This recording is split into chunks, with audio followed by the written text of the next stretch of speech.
Students, मैं Abhinav Srivastava, carry on coaching classes Chhindwara से। तो हमारे आज का जो टॉपिक है वो हम पढ़ रहे हैं चैप्टर नंबर 1, जिसमें हम लोग पढ़ रहे हैं सेक्सुअल रिप्रोडक्शन के इवेंट्स के बारे में। और सेक्सुअल रिप्रोडक्शन का जो हमारा अगला इवेंट है वो है किसके बारे में? फर्टिलाइजेशन के बारे में। हम लोगों ने अभी तक जो पढ़ चुके हैं वो हमने पढ़ चुका है प्री फर्टिलाइजेशन इवेंट, यानी पूर्व निषेचन की क्रियाएं, जिसमें गैमेटोजेनेसिस और गैमेट ट्रांसफर यानी युग्मक निर्माण और युग्मक स्थानांतरण पढ़ चुके हैं। एक सेकंड लास्ट टॉपिक आता है फर्टिलाइजेशन। तो फर्टिलाइजेशन क्या होता है? तो फर्टिलाइजेशन हम लोग शुरू से पढ़ते आ रहे हैं, इसे कहा जाता है fusion of gamete. What is fertilization? तो fertilization is called as fusion of gametes, यानी युग्मकों का संयुग्मन। एक बात और याद रखिएगा बेटा, कई बार फर्टिलाइजेशन की जगह पर एक और टर्म यूज की जाती है और वो कहलाती है syngamy. That is called what? Syngamy. तो सिनगैमी कोई नई कोई प्रोसेस, अदर कोई डिफरेंट प्रक्रिया नहीं है। जो फर्टिलाइजेशन की प्रोसेस होती है उसको ही क्या शब्द दिया जाता है? सिनगैमी दिया जाता है। और सिनगैमी और फर्टिलाइजेशन दोनों एक दूसरे के सिनोनिम यानी पर्यायवाची माने जाते हैं। एक बात और आपको बताना चाहता हूं बेटा कि कुछ जीव ऐसे होते हैं जिसमें युग्मकों का निर्माण तो होता है पर युग्मक संयुग्मित नहीं होते हैं, यानी युग्मक का फ्यूजन नहीं होता है। उनमें जो क्रिया होती है वो कहलाती है पार्थिनोजेनेसिस। क्या कहलाती है? पार्थिनोजेनेसिस। पार्थिनोजेनेसिस क्या होती है? तो इसे कहा जाता है अनिषेक जनन। हिंदी में क्या कहा जाता है? अनिषेक जनन। अब ये अनिषेक जनन क्या होता है? तो जरा इसको समझिएगा कि जीवों में जब कोई गैमेट जो होता है विदाउट फर्टिलाइजेशन, कोई गैमेट विदाउट फर्टिलाइजेशन क्या करता है? न्यू ऑर्गेनिज्म को डेवलप करता है। विदाउट फर्टिलाइजेशन न्यू ऑर्गेनिज्म को डेवलप करता है या फॉर्म करता है, तो वो प्रक्रिया क्या कहलाती है? पार्थिनोजेनेसिस कहलाती है। ध्यान से सुनिएगा कि जब किसी जीव में युग्मक जो होते हैं वो बिना निषेचन के, यानी निषेचन की प्रक्रिया के बिना किसी नए जीव का निर्माण या विकास करते हैं, तो वह प्रक्रिया अनिषेक जनन कहलाती है।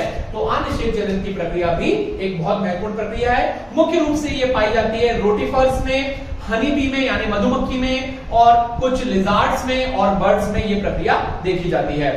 अगली इंपॉर्टेंट बात करते हैं कि फर्टिलाइजेशन जो होता है, निषेचन जो हम पढ़ रहे थे, वो दो प्रकार का होता है। एक होता है आंतरिक निषेचन और एक होता है बाह्य निषेचन। यानी एक होता है इंटरनल फर्टिलाइजेशन, एक होता है एक्सटर्नल फर्टिलाइजेशन। इंटरनल फर्टिलाइजेशन पाया जाता है टेरेस्ट्रियल ऑर्गेनिज्म यानी स्थलीय जीवों में, जनरली फंगस में, कुछ हायर प्लांट्स में, रेप्टाइल्स, बर्ड्स, मैमल्स, इन सभी में, क्योंकि ये सब स्थल में रहने वाले जीव होते हैं। और जो एक्सटर्नल फर्टिलाइजेशन होता है वो एक्वेटिक ऑर्गेनिज्म यानी जलीय जीवों में पाया जाता है, क्योंकि जो जलीय जीव होते हैं उनमें युग्मकों के निर्माण के बाद वो नर और मादा युग्मक को पानी में छोड़ देते हैं, यानी रिलीज कर देते हैं, और फिर वाटर में वो एक दूसरे को इंटरेक्ट करते हैं या एक दूसरे से इंटरेक्ट होकर फिर क्या करते हैं? फर्टिलाइजेशन की प्रोसेस को कंप्लीट करते हैं। तो ये बात होगी फर्टिलाइजेशन से। लास्ट टॉपिक हमारा इस चैप्टर का है पोस्ट फर्टिलाइजेशन इवेंट। अब जब पोस्ट फर्टिलाइजेशन इवेंट की हम बात करते हैं तो पोस्ट फर्टिलाइजेशन का मतलब होता है पश्च निषेचन प्रावस्था, यानी निषेचन के बाद क्या क्या होता है। तो ध्यान से सुनिएगा। पश्च निषेचन की प्रावस्था जो होती है, इसमें सबसे पहले क्या होगा? जाइगोट बनेगा, और जाइगोट के बनने के बाद जो प्रक्रिया होती है वो कहलाती है एम्ब्रियोजेनेसिस। एम्ब्रियोजेनेसिस का मतलब होता है भ्रूणीय विकास। एम्ब्रियोजेनेसिस मतलब क्या होता है? भ्रूणीय विकास। अब ये भ्रूणीय विकास की प्रक्रिया जो होती है पौधों में कैसे होती है और जंतुओं में कैसे होती है, ये आप लोगों को समझना पड़ेगा।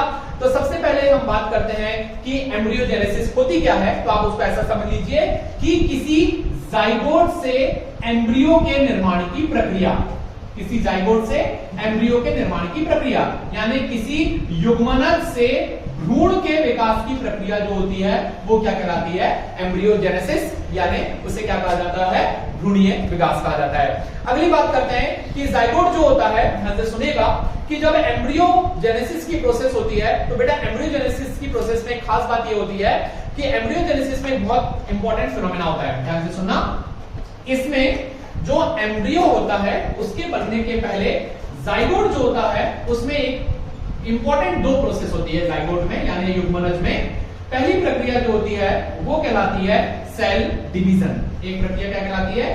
Cell division. और दूसरी कहलाती है सेल डिफरेंशिएशन। ध्यान से सुनना ये बात कि जब जाइगोट डेवलप होता है तो उसमें दो प्रोसेस होती है, सेल डिवीजन और सेल डिफरेंशिएशन। यानी एक को बोला जाता है कोशिका विभाजन और दूसरा जो है वो कहलाता है कोशिका विवर्धन।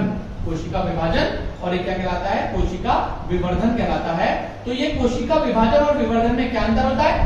तो कोशिका विभाजन में जो होता है इंक्रीज नंबर ऑफ सेल, यानी यहां पर क्या होता है, increase in the number of cell, increase in the number of cell, यानी कोशिका की संख्या जो होती है, नंबर ऑफ सेल जो होती है वो बढ़ते हैं।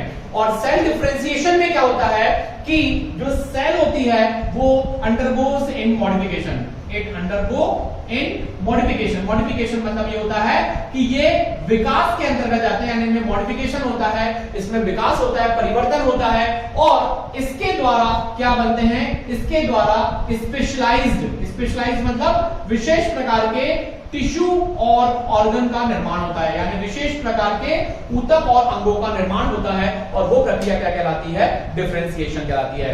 अगली बात करते हैं एनिमल्स और प्लांट्स के बारे में। तो एनिमल्स और प्लांट्स में एक आखिरी बात ये आती है कि जो एनिमल्स होते हैं वो दो टाइप के होते हैं।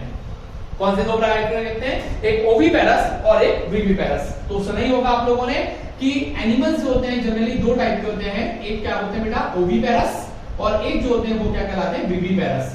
ओविपेरस और विविपेरस में क्या अंतर होता है? तो ओविपेरस जो होते हैं वो कहलाते हैं अंडज, और जो विविपेरस होते हैं वो कहलाते हैं जरायुज।